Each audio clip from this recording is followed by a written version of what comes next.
அல்ஹம்துலில்லாஹ், ரமலான் மாதம் முடிஞ்சு பெருநாளும் கொண்டாடிட்டோம். ஆனா ஒரு சின்ன கேள்வி, நாம வணங்குவது ரமலான் மாசத்தையா இல்ல ரமலான் மாசத்தை படைச்ச அந்த அல்லாஹுவையா? ரமலான்ல 5 வேளை தொழுதோம், நோன்பு வச்சோம், சதக்கா கொடுத்தோம், பிறர்கிட்ட கண்ணியமான முறையில பேசணும், பொய் சொல்லல. இது எல்லாமே ரமலான் முடிஞ்சோன நம்மளை விட்டு போயிருமா? அல்லாஹு சுப்ஹானஹு வ தஆலா குர்ஆன்ல சொல்லி காட்டுகின்றான், நிச்சயமாக எனது தொழுகையும் எனது வாழ்க்கை முறைகளும் எனது குர்பானியும் எனது மரணமும் அகிலங்களில் இறைவனாகிய அல்லாஹுக்கே சொந்தமாகும். ரமலான்ல கத்துக்கிட்ட இந்த ஒழுக்கம் நம்ம மரணம் வரைக்கும் தொடரட்டும்.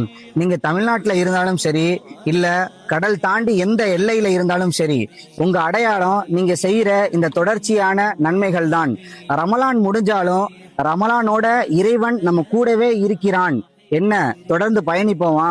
இந்த மாதிரி யூஸ்ஃபுல் வீடியோவுக்கு என்னை தவறாம ஃபாலோ பண்ணி வச்சுக்கோங்க. அஸ்ஸலாமு அலைக்கும் வரஹ்மத்துல்லாஹி வபரகாத்துஹு.